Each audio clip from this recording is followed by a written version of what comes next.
I'm Raven Dane, and tonight I'll be reading An On Till Morning by Mauro. A little soul woke in a strange field that was not home. Summer pale grass frayed by the heat, the unending blue of a sky that seemed as though it had never known clouds. Of course, that was impossible. There must have been clouds somewhere in the world. And there is, after all, only one sky. It might have been home, except for the fact it smelled nothing like a home ought to. It smelled of nothing at all. No sweet hay scent, hard-baked earth, dusty underfoot, wildflowers blooming in distant meadows. And the little soul realised then just how silent it was too. Bird song and the soft wind and the merry percussion of crickets, all gone now. The throat of some great and empty thing, some silent beast whose mouth was the colour of July. And the little soul said, "Where am I?" And of course nobody answered, for there's nobody to answer. And so the little soul shook itself off and got to its feet. And off it went. And as it walked, it seemed that there were things stranger still about this place, which was not home. The field itself seemed to go on for eternity, no matter how far the little soul walked. There was only more grass, sun-gold and dry, and swaying gentle in a breeze the little soul could not feel. And though the little soul's skin was lit bright by the sunlight, it felt no warmth. Nor did it need to shield its eyes from the light, though it was noon. It had been noon the whole time the little soul was walking. The distance at which it realised it could only not gone to right. The little soul was perturbed. It turned to face the direction it had come from and saw nothing there but the same empty fields, the same violently blue skies.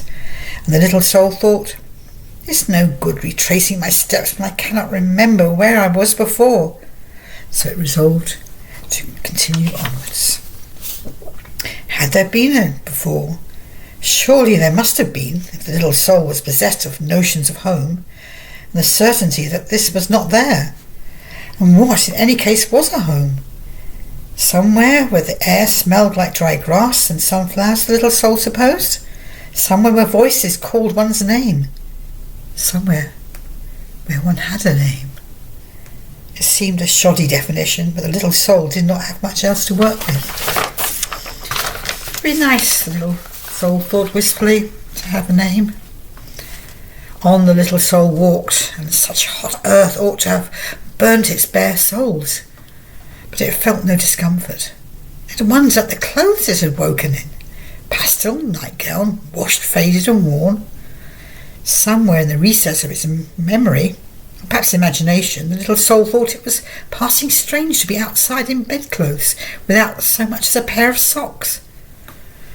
But these were lesser mysteries, and so it kept walking, and in minutes or hours or days the distant sky began to grow dark and curdle with blue-grey clouds, and the grass grew wild and tall until it became trees, gnarled and old, and so very many. A forest, the little soul realised. There was a forest at the edge of these fields. The little soul did not want to continue on towards the forest, but what more could it do? It could scarcely stay in the fields all its life, even if the sun there was kind, and the sky as blue as an eye. The little soul was not afraid, at least it did not know it was afraid, for it did not know the name of fear, and so it thought that to shiver so was only the proper response to the majesty of such a sight. The light would find it there, it thought, as it started towards the long grass. The light would always find it, for it always had. There was a girl once, and she was loved. There was a girl once, and she dreamt she was loved. There was a girl, and she built a world where love should be, upon the absence of love. It was a small world, barely enough to fit inside, but somehow she did. And whenever the night seemed too long, whenever her lonely bones shivered inside of her, and the song of her hunger kept her from sleep, she would wrap that world around herself, and the hurting seemed so small. The hurting seemed so far away. The forest was very dark and very quiet. The sun's warmth filtered through the trees, becoming scant as it reached the ground far below. The damp, loamy scent of undisturbed soil, of leaf rot and mulch. These, the little soul knew, were life smells. And they brought it comfort as it walked deeper into the silent trees. Its footsteps were so light that when it looked down, it realised it hadn't made so much as an imprint in the soil. It seemed strange to the little soul. It knew it existed. It seemed that though the world did not, as though the sun and earth and breeze were unaware of its presence. A deep green shadow descended with each half mile, like low-hanging fog. Soon the little soul struggled to see the path ahead. The trees above were bowed, embracing one another with thick, heavy foliage. It might have been day or night, but the little soul could no longer see the sky, and there was no bird song, no chitter of animals, no sign at all that anything but the soul existed here. The little soul wrapped its arms around itself, seeking comfort in its own solidity, its own realness. It called out, "Hello, can anyone hear me?" The words echoed through the trees and into the unseen distance, as words are wont to do. The little soul held still for a long moment. Perhaps there were other little souls in the forest, all lost and wandering. Maybe their voices were too quiet, the forest too vast.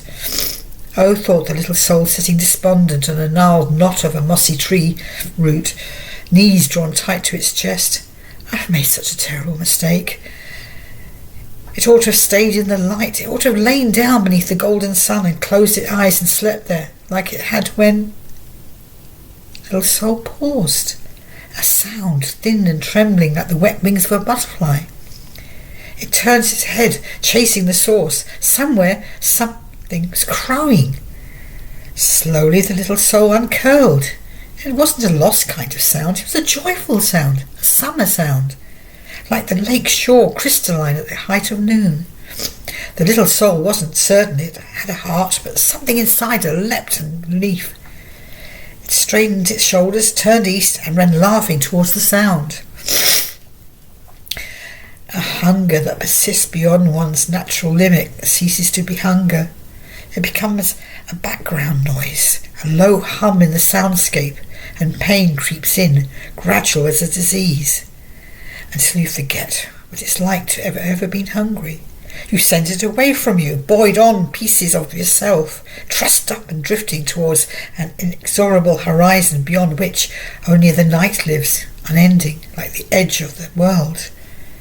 And all that remains is the core of you, as small and lovely as a marble in the shell of a palm.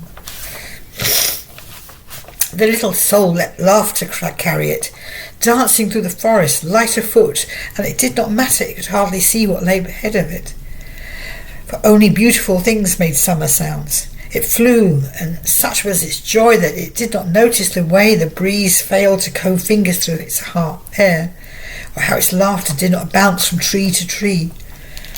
On towards that bright and lovely sound, the night closing in around it like the fingers of an enormous hand closing, one by one by one. "Hello," the little soul cried. "Hello, hello, can you hear me? Oh, won't you come to me? You must be so alone out here in the shadows. You must be so cold and afraid." And a voice replied, "I am no such thing." The little voice stood very still. A smile was etched on its face, pinning the corners of its mouth to its ears. It turned circles in the dark, listening to the soft sound of movement in the trees above. It must be a bird, the little soul thought. A clever bird, one who knew how to talk. It remembered seeing something like that in a book once, though it wasn't sure what a book was. There were birds that talked, and their feathers were the colour of sunset, of cornflowers, the moon on the water. "Well," said the little soul, "if you're not afraid, why don't you come down from there?" "Aren't you afraid?" the voice replied, a little tersely. The little thing snorted. "I don't care," it said, and saw its fit stomp even faster, but something stopped it in its tracks. Wait, it said, staring up into the trees for a long, breathless moment, and the voice stared back, unblinking, the chill glimmer of diamond eyes. You call me a child? Yes, the voice replies, because that's what you are. But I'm a little soul, aren't I? The little soul glanced down at itself and registered for the first time the thin shape of its legs, its scraped up knees peering out from beneath the nightdress, which it remembered waking in back in the field. Turning its hands, slowly palm first and around, quick bitten fingernails, scuffed knuckles, a dusting of freckles like constellations. Was this what a child looked like, it wondered? Such an awkward, knobbly little thing it was, so skinny and oddly formed. Tell me, the voice said, with something of a little like kindness, do you truly not remember coming up that hill? No, the little soul replied, and frustration welled inside it, like blood from a wound. I told you I woke up in the field. I thought it was home. I don't remember what home is. I certainly don't remember a hill, and now here you are teasing me. So, don't you think it's cruel? The eyes flickered shut. The little voice thought for a terrible moment that it had finally chased the voice away, that it had offended them awfully. Now it would be all alone here in this dark forest at the end of life. But there came the rustle of branches and a flash of silver, and something tumbled from the trees with the grace of water. Home, said the voice, which belonged to a shimmering white bird. A boy's face nestled proudly among the feathers, and those eyes star-bright and beautiful. Oh, little one, where you're going is so much better. Home is a name spoken fondly, like familiar voices who love you. Home is the thing with walls, with windows, through which the light shines, illuminating love. The warmth in the pit of one's stomach, the pleasant shiver of recognition upon waking after a long sleep. It is the people who keep you safe. Home is the island at the end of the forest where the lost ones live. It's the only home they have ever known. You see, said the bird boy, sometimes children get lost on their way to the end. Well, it's not so surprising. The forest is so deep, and without love to light the way, one tree looks like the nothing. The strange birds you are, said the little soul said. You say such odd things. I'm not a bird, the bird boy said, preening its silvery feathers, which the little soul thought seemed rather bird-like activity. But that's not important. You are lost, and I'm here to guide you. Isn't that a wonderful thing? The little soul considered this. Yes, it said, I suppose it is. But you still haven't explained where I'm supposed to be going. You said it's better than home. The little soul gazed at its own feet, dirt scuffed and ragged. I think I should rather like to have had a home, it said on a sigh. I'm bored of talking, the bird boy said, and with sudden impatience, here, climb on my back. You're only a little soul, so you'll weigh nothing at all. Come on, hurry up. You're not the only lost soul I need to guide tonight. The bird boy's feathers were pillow soft and warm as the sunbeam. The little soul clambered carefully up until it sat astride the bird boy's shoulders, and although it seemed a precarious balance, it knew with certainty it would not fall. The bird boy would not allow it. I'm ready, it said, and when the bird boy crowed and announced its departure, the little soul felt the sound reverberating, joyful like a plucked string deep in its heart. Up they flew. The trees parted, bowing into their great green heads respectfully, and the deep blue night poured into the forest, spilling into the shadows. The little soul imagined a breeze in its hair as they rose above the canopy, skimming the topmost branches for sport. The forest seemed to go on forever. It could no longer see the summer fields in the far distance, nor the end the bird boy had spoken of, and the little soul wondered how long it would have kept walking in circles down there in the dark, perhaps forever. Isn't this much better? The bird boy whooped. Everyone should learn how to fly. It's terribly convenient and so very fun.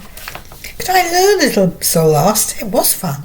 After all, the laughter that had hidden way inside of it bloomed once more, and as the music of joy spilled from the little soul's lips, the sky grew lighter and lighter, as though dawn was at last on its way. And it seemed to the little boy that its heart was the sun as it always had been. "Oh no," said the bird boy. "Lost little souls like you had your wings clipped a long time ago. But that's all right. I only ever be a whistle away, should you want to fly. It's my favourite thing, you see. Well, apart from dancing and singing and fighting pirates." "Fighting what?"